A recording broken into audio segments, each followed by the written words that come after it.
streaming on Kardec Radio Facebook page. This is December 8th, 2019. We're coming to you on Sundays. We come every Sundays on Kardec Radio Facebook page. We won't come into the last couple weeks of the year, and also the first. I think the first is a Sunday, but I'm not quite sure. So we'll be off air for 2 to 3 weeks for Christmas time, which I hope everybody enjoys, and for 2019, have a happy new year for 2020. We are talking about the gospel according to Spiritism. And first, let me tell you, get Kardec Radio on your Android or your Apple phone. You go to the Play Store or your Apple Store, type in Kardec, Kardec, radio, and you can get that free loaded app. Spiritist programs 24 hours a day.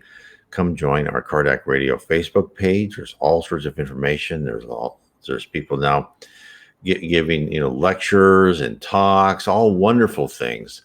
By Sergio's doing great things. He's going all around the country giving talks to Spiritist groups. Invite him. He has spiritismstudy.org. So this is all exciting. Things are happening on Spiritism. People are awakening to Spiritism, and this program is just one small little point of information to talk about Spiritism. And in this one, we're narrowing down that field to the gospel according to Spiritism. Now, this is a series I've been doing, and we're talking about each chapter one by one in the gospel according to Spiritism. But first, let me just say again, if you are a member of Netflix, there is a new movie called Kardec, Kardec. Go please look that up, and it's a wonderful movie. It tells all about Allan Kardec, the codifier of Spiritism, how he reluctantly got involved with spirits. He wasn't a medium, but he was present at mediums meetings, and how he then asked a series of 1,019 questions. And he asked those through various multiple mediums in different geographical locations throughout Europe, and didn't use that in his book, the great headwaters of everything, the Spirits book, until he had the same or very similar answers from different mediums asking the same question. Now, the Gospel According to Spiritism, is his third book, which he got messages from other spirits, and they explain a lot of things. And this is what's so interesting. So let's get into it. What are we talking about tonight? Well, we're talking about a man must be born again. Now, let's go through where this was and what was said in the New Testament. Let me read this part of the New Testament. This is John chapter 3, verses 1 through 12. There was a man of the Pharisees named Nicodemus, a ruler of the Jews. The same came to Jesus by night and said unto him, Rabbi, we know thou art a teacher come from God, for no man can do these miracles that thou doest, except God be with him. Jesus answered and said to him, Verily, verily, I say unto thee, except a man be born again, he cannot see the kingdom of God. Nicodemus saith unto him, How can a man be born when he is old? Can he enter the second time in his mother's womb and be born?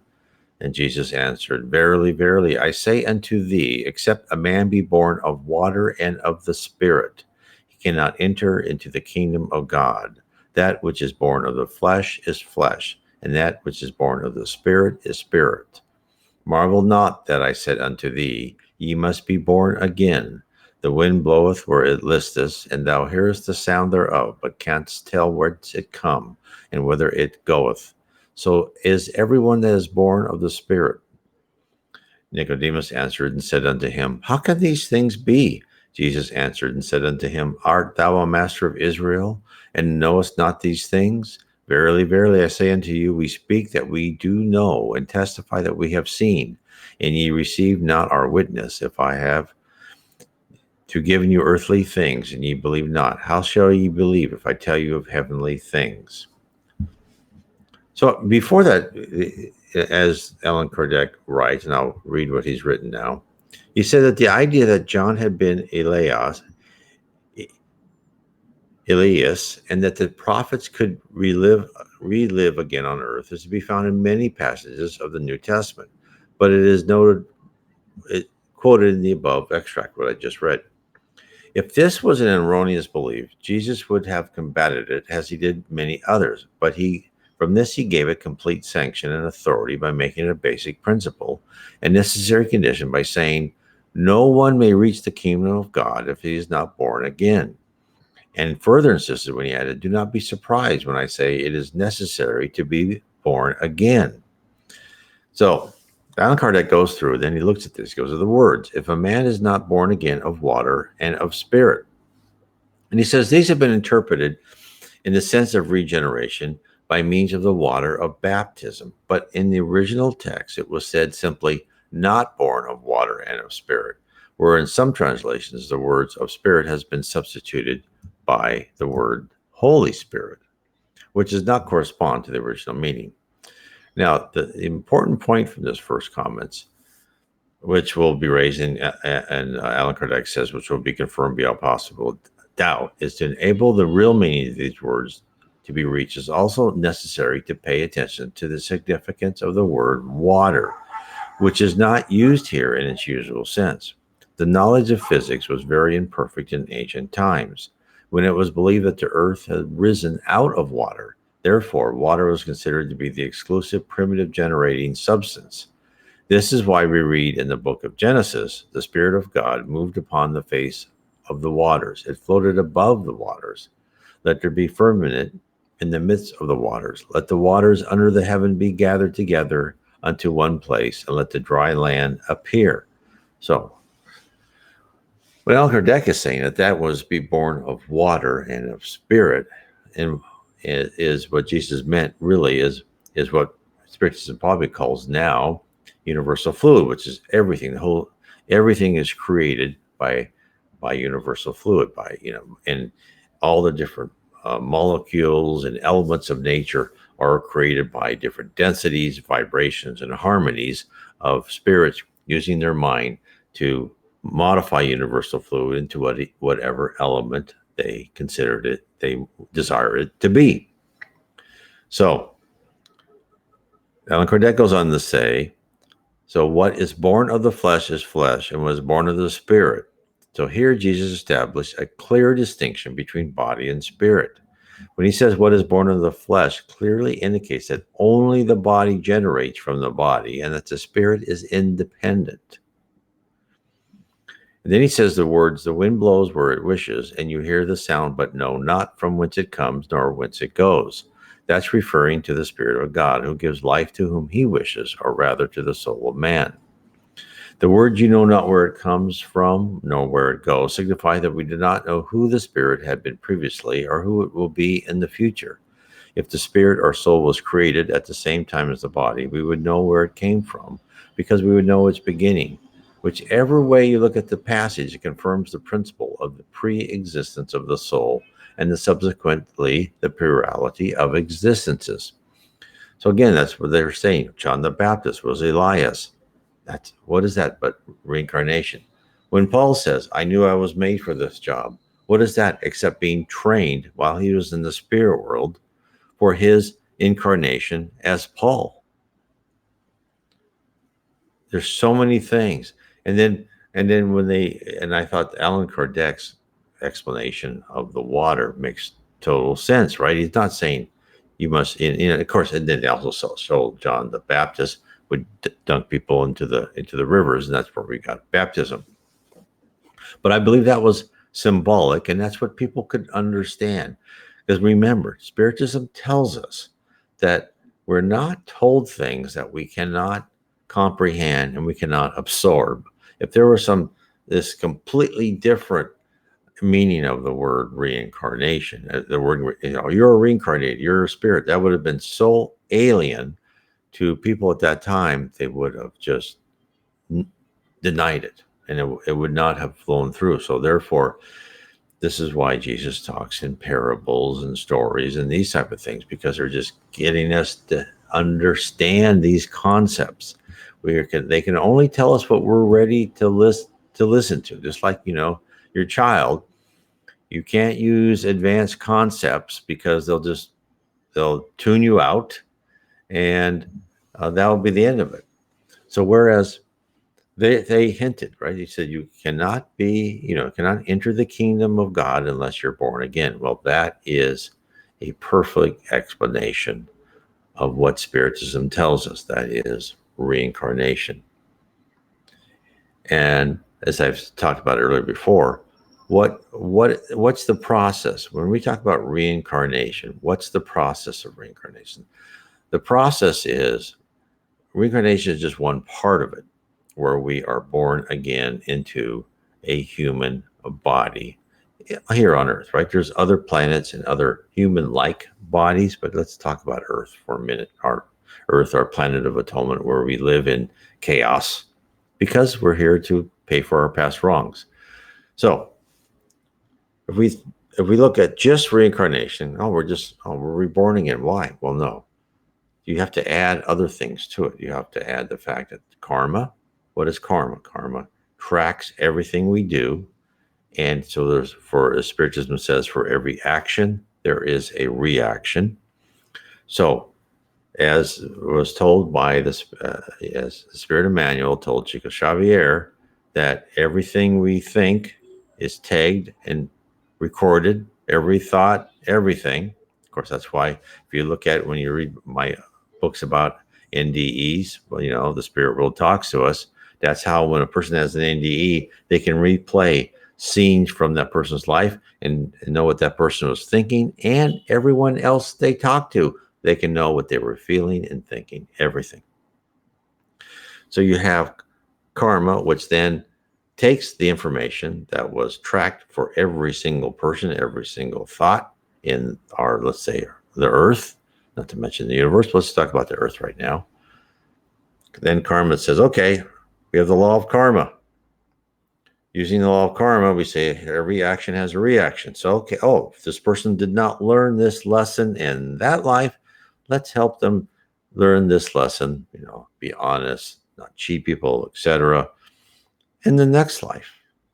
And therefore, then the spirit world would take that and create a lesson plan for each individual, and they would go through the trials and tribulation of their next life. And that is the whole process. And I talk about this extensively in quite a few of my books, but another one is that just about reincarnation is the case for reincarnation, your path to perfection, the process of reincarnation, why we are reincarnated, karma works, what's promised to us, many different things. So if you really want to understand reincarnation, I suggest you read first the Spirit's book and the Gospel According to Spiritism. But if you want to get everything what was said by Chico Xavier and other authors, Spiritist mediums, you can read my book, The Case for Reincarnation. So let's get back. So what did Allan Kardec talk about in reincarnation? So I know this is something that's interesting to many people. So he also said, this is in chapter 4 of his book, that reincarnation strengthens the family ties, whereas a single life would destroy them. So a lot of what Allan Kardec does in the Gospel According to Spiritism is a lot like what St. Augustine did in his writings, where he was talking about what the pagans thought at the time and why this wasn't true and why Christianity answered this or that question. Allan Kardec does similar things. So, because a lot of times people thought, well, reincarnation, and in fact, you see this in Buddhism and other religions, well, I can reincarnate as an animal, or I can reincarnate, as a cow or whatever. No. Spiritism tells us we don't ever regress. We stay the same or we progress, right? Or progress. We go higher. We don't ever go lower. So we do not reincarnate as a cat or a dog or whatever like that. Now, cats or dogs can go higher and higher through the ladder, but they don't go back down to be, a squirrel or something. So this is a universal principle in the divine spirit world. So That's important to know. And then there's also, you think about reincarnation and go, well, okay, if I'm reincarnated, then how many mothers have I had? How many kids do I have? I mean, I could have enough family, we could make the whole, NFL, all the NFL teams. I know so many people. How's all that work? Well, Spiritism gives us that answer. This is what Allan Kardec says. Family ties are not destroyed through reincarnation, as some would believe. On the contrary, they become stronger and closer. The opposite principle would, on the other hand, certainly destroy them. In space, which it means in the spirit world, spirit entities form groups or families bound together by affection, sympathy towards each other, and by similar inclinations. Now, what Allan Kardec just said really is the law of affinity. The law of affinity is, and again, this is another little part that works within that whole reincarnation karma process, puts us with others who think like us. So even when we die and we go to the real world, the spirit world, we go to that part in heaven, that level in heaven, where there are those people who are like us, who are with us in affinity and characteristics and likes and dislikes, personality, character, those type of things. If you are, say, as an example, let's talk about two examples. If you are a criminal and you are a minor criminal, you probably go to the umbra, the lower zone, and be with others kind of like you. This maybe not completely evil people, right? Not horrible people, but materialistic and not honorable. Now, if you were a very horrible person and murdered thousands upon thousands and enjoyed being a dictator of countries or whatever, you would go down into the dark abyss and you would be with others like you. Now, when you go down there, you're not said, okay, oh, you've been a horrible dictator. You'll be a dictator down here too. No, you will then be with other people like you who all want to make you their slave and their object of torture. So that's why, again, this kind of goes on. Let me go off a little tangent here. This is how the spirit world fixes evil, fixes badness in the people. They use evil to fight evil. So if you're a very horrible person, let's say you're the dictator of North Korea, you will be put where those people are horrible to you. You go, oh my God, being like this is not good. I don't like being on the other end of this this dictatorship where I'm told what to do and I'm tortured if I don't do it. They will learn. Then they will be reincarnated. They'll probably be incarnated somewhere on Earth, being probably one of the peasants in a dictatorship like the one that person did before. In fact, Emmanuel talks about, Roman generals who are then reborn as slaves, reborn as beggars. They were at the pinnacle of what their success would have been during the Roman Empire, and their next life they were down at the bottom of the food chain. Just like Emmanuel himself was a senator. In another life, he came back as a slave. So these things happen. This is why, we can't, be mean or, be angry at whole groups, because if we think, oh, this group's terrible, they don't know what they're doing, or this person's terrible, well, just know that you don't have to get revenge, or you don't have to teach that person a lesson. Karma will work its wonders. Karma will, the whole process of reincarnation will put them in positions where they will learn what they did was not a good idea. This is why we know that God loves us. God loves us because we are being taught these lessons. And when we go through and are taught these lessons, we should think the same. We go, okay, why do I have this trial? Why is this happening to me? Well, what should I learn from this? Don't be mad at the person who's doing something bad to you. That person's just being used as a tool to get you to learn something. So let's get back to families. So as Allan Kardec said, these families are happy at being together, and these spirits seek each other, right? So incarnate life separates them only for a while. So on Earth, you're not alone. Excuse me. You're not alone. You are with your friends and family. The ones who aren't incarnated with you, a lot of them will be, are watching you from a distance and helping you on your journey. And this is what Allan Kardec says. Frequently, they will even follow each other into the incarnate form, coming here to be united in the same family or the same circle of friends and acquaintances, in order to work together for their mutual progress. When some members of the same spiritual family become incarnate and others not, they then continue their contact by means of thought. Those who are free watch over those who are captive. And it means by captives, us in the human body. Those who are more advanced do everything they can for the less advanced, so helping them to progress. After each physical existence, all have made some advancement, even if it's only a step along the path to progress. As they become less bound by matter, their affections become more real and more spiritually refined, due to the fact that they are not perturbed by selfishness or violent passions. This then allows them to live many lives in the flesh without suffering any loss of mutual esteem.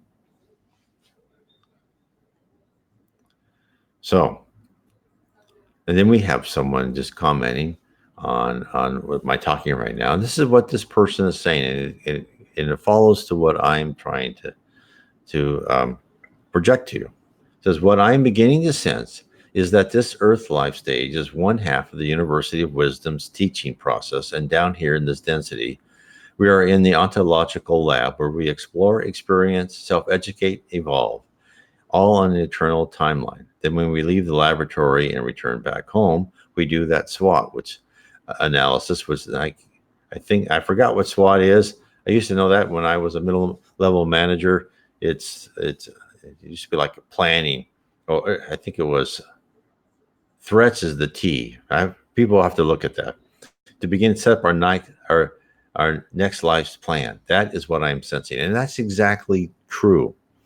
And that is, we analyze that, and that is the whole what was just said there in that comment. That is really, again, what I keep trying to explain to everyone, that's the process of reincarnation. It's not just the, oh, you're just born again randomly and then you'll learn like a little puppy learns or whatever. No, everything is you're born. Let's talk about it. You're born again, but when you're born again, your life was pre-planned at that time. Your life is pre-planned. The planning was created by your actions in your previous life, or lives even beyond that if you didn't learn your lessons before. And then as you go through your present life, everything you done is tracked and analyzed. And then as it's analyzed, your plan for your next life is being created. So you can look at this just like you're planning a project, right? Each one of us is a project, and as a project is created, you create a blueprint for the project. You create metrics so you can follow the progress of the project. You analyze the project. You have reports of that project, and you see, okay, how we're doing. Okay, well, this needs to be done, and some of those plans may change. It's dynamic. And that's what I talk about, like NDEs. SWOT is strength, weaknesses, opportunities, and threats. I knew there was a threat in there. I couldn't remember that. It's been so long since I've used that. So that's perfect. That's a part of the analysis. What we have, what were our strengths during our life? What were our weaknesses? What are our opportunities to grow? And what are the threats? What have we done? What have we done wrong? What's holding us back? So those are the things that are extremely important.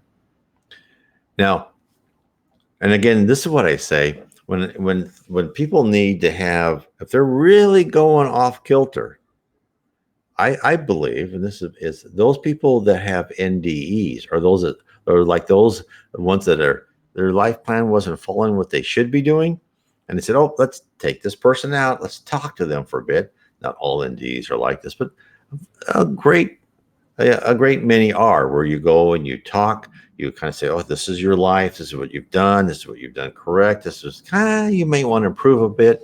And these people that come back after a near-death experience always say, oh, okay, I know I have multiple lives. I have a blueprint I have to follow. And they're re-energized so they can follow it. This is why understanding this puts everything we do and all these chaotic things that happen in our life really aren't so chaotic. I'm sure there's some things that are chaotic, but most of it all follows a plan. The spirit world knows what they are doing. And you can try to deny that. I have many times, but then I sit back and I look at it, I go, oh yeah, they're right. I did need that. Even though I didn't like it at the time. Just like your child doesn't like you disciplining them, and they get mad at you and they cry and they think you are the worst person in the world, but you love them. And you demonstrate the fact that you love them by you're trying to make them ready for real life, for adult life. Well, the spirit world is trying to make us ready for the real life, the spirit life, for us to be civilized so we can actually be of use for a spirit. When I talk about of use, what do I mean? Well, heaven is multiple layers. There's areas you go through, you learn on each level of heaven.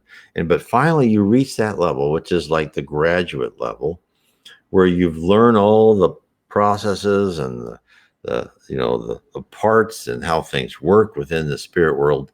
And then you're actually ready to use all that, to use your mind, to start creating, to use all this information to actually help create planets, help guide humans, help create plants and animals, evolve, all that. So the reason we're on this earth is so that we will become a productive member of spirit society, just like with your children or your nieces and nephews. As you try to help them or help other people at work, you're trying to make those people productive. That's exactly why we're here on this earth. And let's get back to Allan Kardec, the Gospel According to Spiritism. As part of making us productive and helping us become mature, that is why families, and why there's the law of affinity, families kind of go together, because you have this support group. Like in business, you're assigned, let's say many businesses assign a mentor. Well, we are full of mentors. We may not like what they tell us, but we have usually, not maybe all the time, usually we have people who have our best interests at heart, who are incarnate with us. And they love us, not just based on this life because we are their son or their daughter, for instance, but they've been with us for thousands of years. So, and this is what Allan Kardec says about this.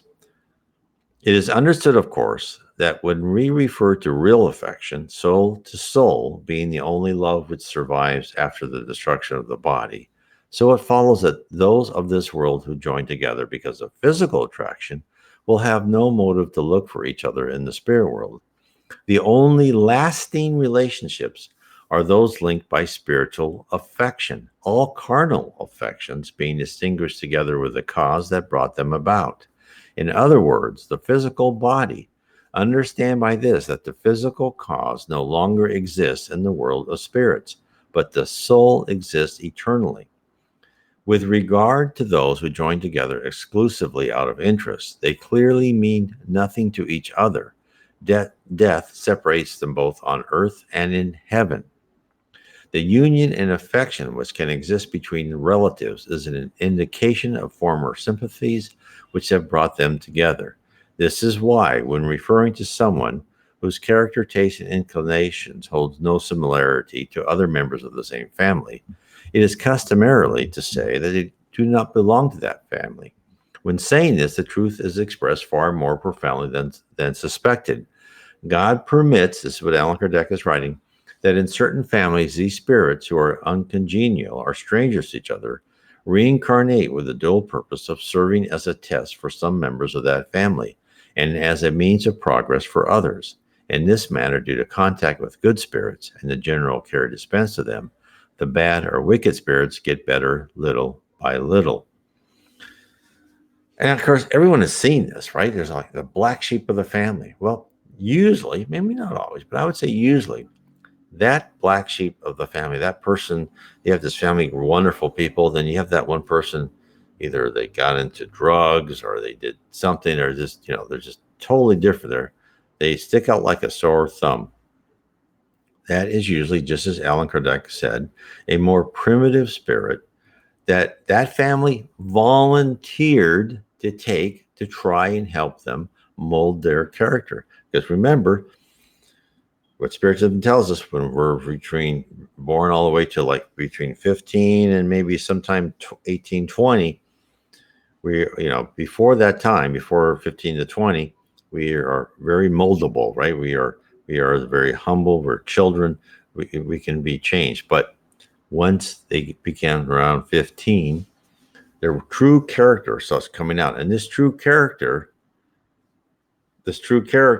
is part of their past lives, right? This is why, in our modern culture, we talk about, um, environmental conditions and then inherited personality traits.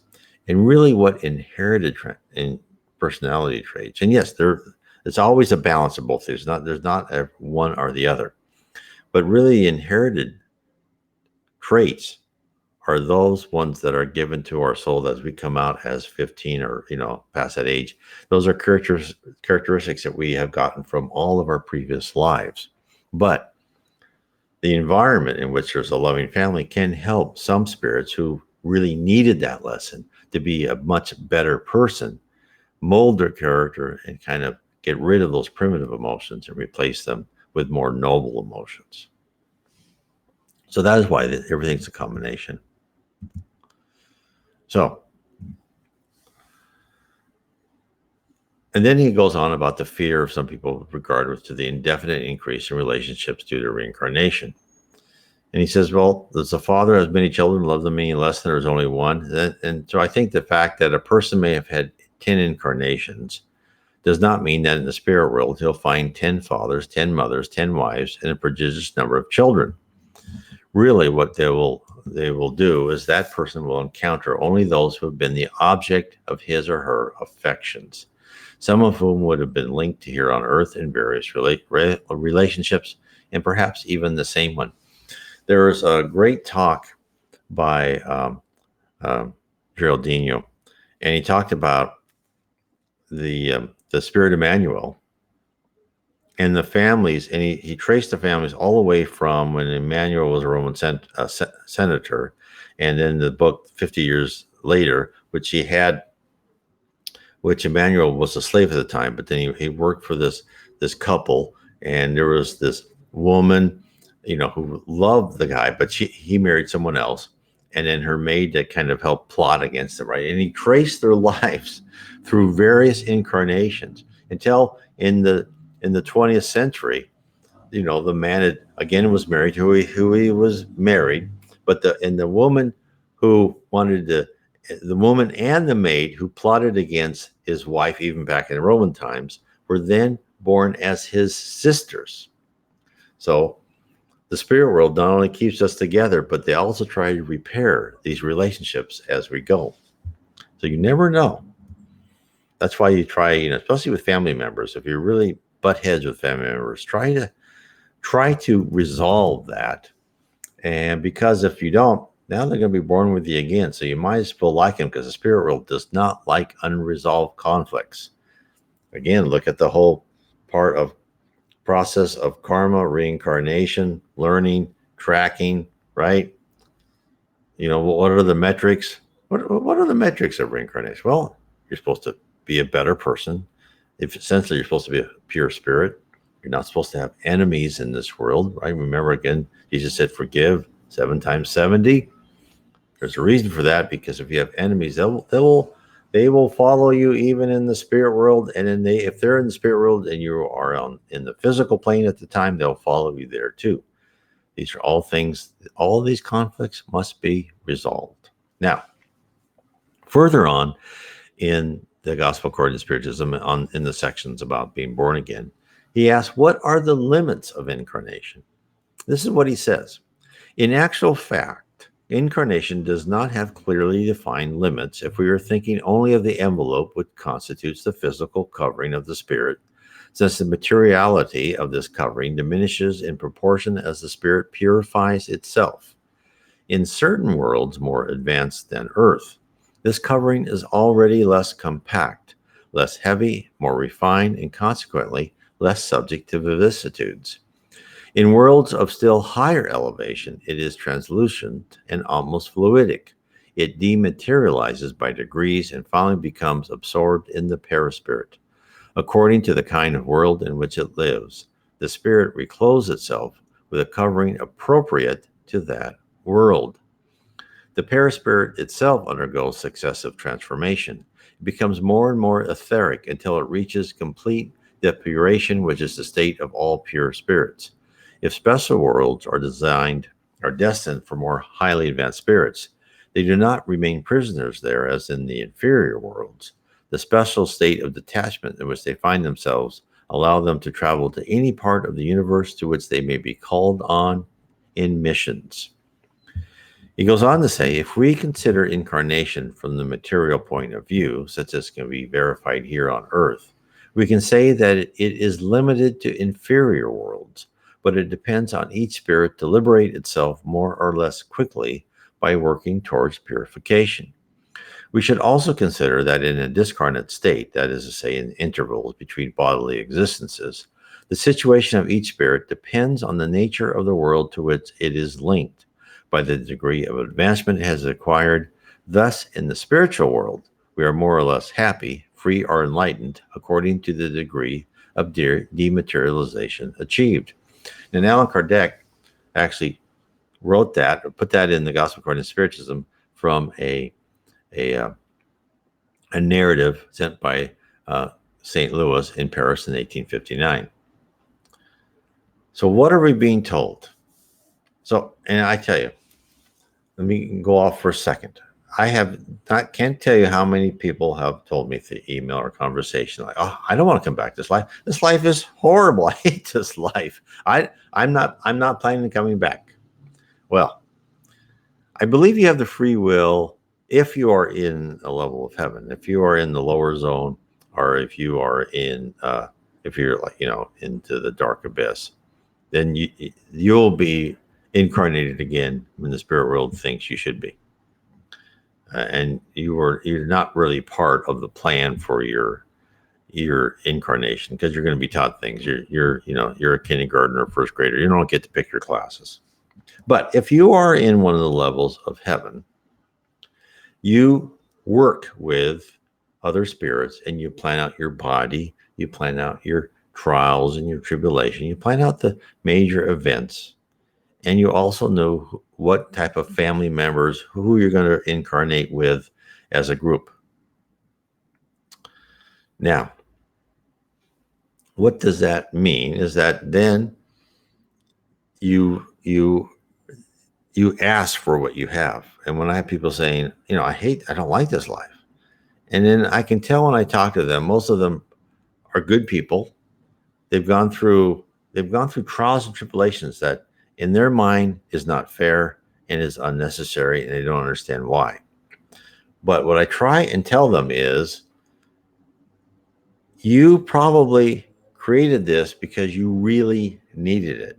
If you look deep within yourself, you'll know why you needed to have this in order to change your character and your personality. And I want to make this as the main point. We have to suffer through this because the earth in our physical bodies is the best place to learn to really modify our character and our personality. In heaven, where there's love permeates the atmosphere, yes, we can learn and we can change ourselves. But it is much more difficult to make those really radical, tough changes for being, a sarcastic person and so on and so forth. So I shouldn't say easier. It's more efficient to change ourselves because we're on this emotional plane, and we stress our emotional quotient and our personality and our character much more than we do our intellect and our love in the spirit world. So what I usually say, if you don't like this life, learn the lessons that were given to you. Try and study and learn and be even better than you think you could be. And then each life because your actions now are already creating the blueprint for your next life. And then eventually, the faster you ascend and you study and you work towards making yourself that wonderful person that you know you would wish to be, more spiritual, less materialistic, you won't have to reincarnate again unless you volunteer and you go on a mission. So this gets us to the next question, which is a question, in the book of the Gospel According to Spiritism. Is incarnation a punishment, and are guilty spirits bound to suffer them? So this is what Allan Kardec wrote, or from, he got messages from spirits. The passing of spirits through corporal life is necessary in order that they may fulfill by means of a material action the purpose to which God assigned them. This is necessary for their own good, as the activity which they are obliged to perform will help the development of their intelligence. Being just, God must distribute everything in equal parts to all his children. So it is established that everyone starts from the same point, with the same aptitudes, the same obligations to fulfill, and having the same liberty to proceed. Any type of privilege would be an injustice, but for all spirits, incarnation is a transitory state.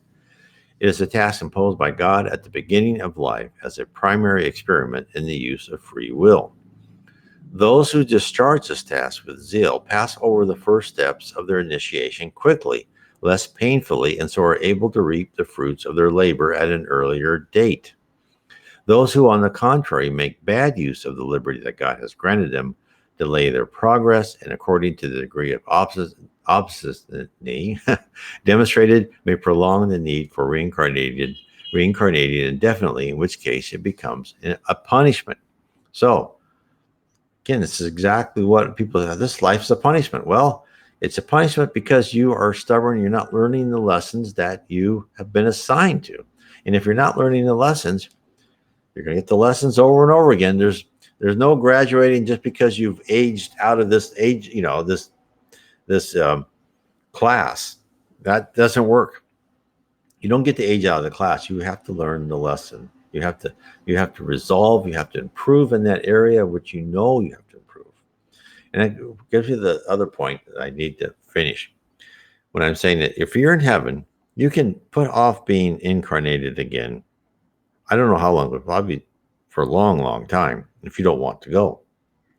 But what happens is that you want to get on that next level. You want to go and improve yourself. You want to learn more. You want to be part of the spirit world.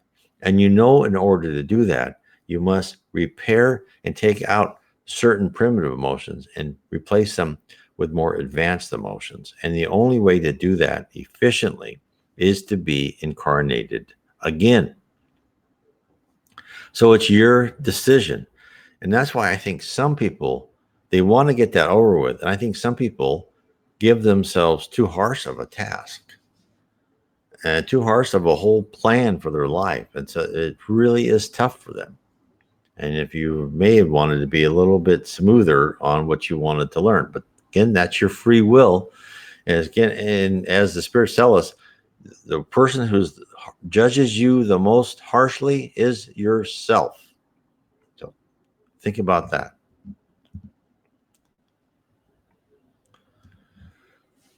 Okay, so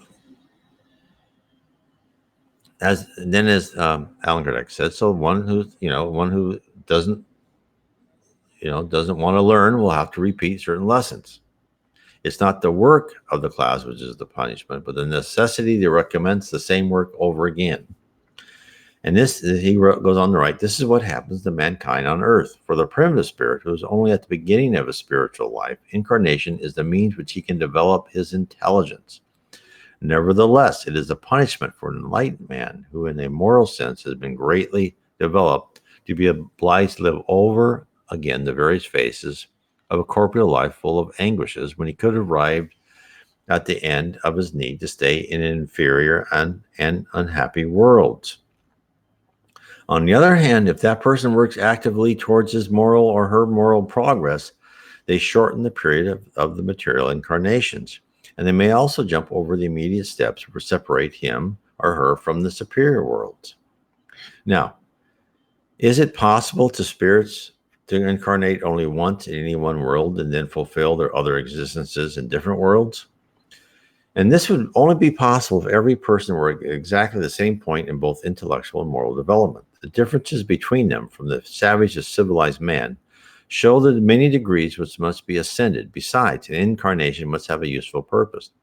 But then he asked, what of the short-lived incarnations of children who die at a tender age? Have they suffered to no purpose for themselves or for other? God, whose laws are wise, does nothing that is useless. Through reincarnating on the same globe and by being once again in contact with each other, he wishes these same spirits to have the desire to repair reciprocated offenses. With the help of their past relationships, he wishes to establish family ties on a spiritual basis found in the principles of natural laws of solidarity, fraternity, and equality. So let me give you some examples. Some spirits will come through and they will volunteer to be incarnated as a child and die at an early age so that their parents can learn a lesson in love and suffering and help themselves spiritually. Then I read that there's a spirit that I forgot a medium was walking along the beach and saw this spirit walking out of the water. Well, first he saw a woman throw her baby into the ocean, and he ran there, but he couldn't find the baby in the ocean. And then he saw the spirit walking from the water, and he says, were you that baby? He goes, yes, I was thrown in the water and I was killed. He goes, why?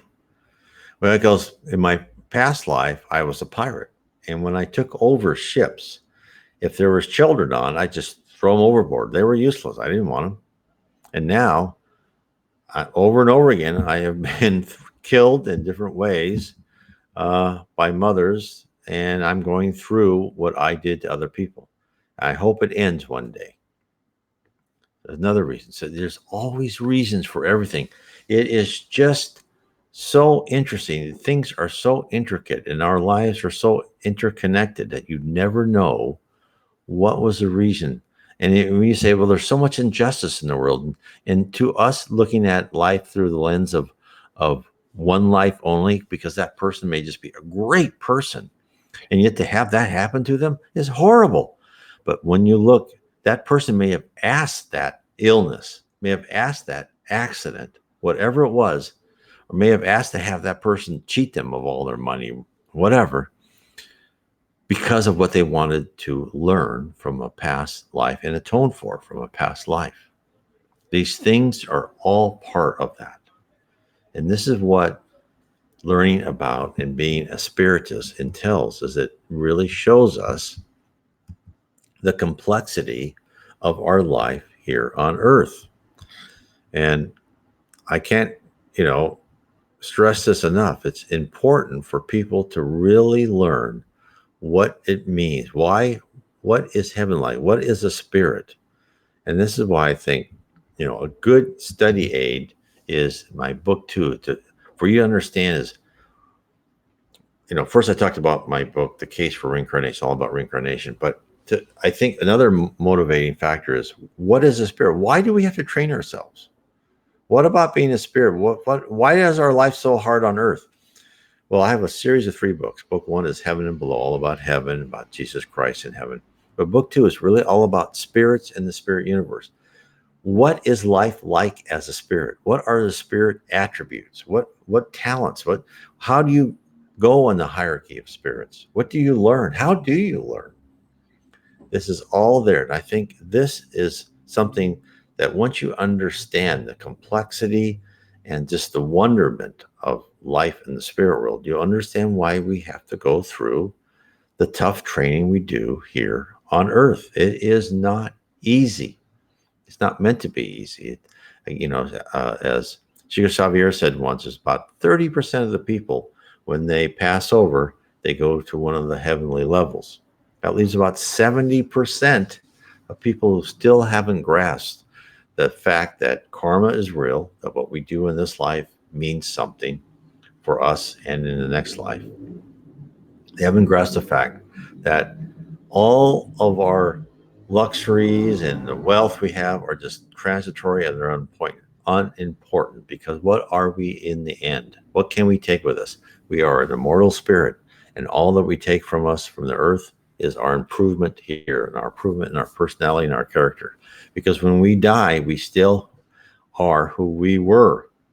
We are that nice person, or we are that mean person. We are still that personality and character. Hopefully we've improved in that life. We've become a nicer person. And that is our goal for all of us, is to go for that arc and eventually rise up and become that nicer person. So I want to tell everybody, please visit my site, nwspiritism.com. I will put this up into YouTube and my BitChute channels.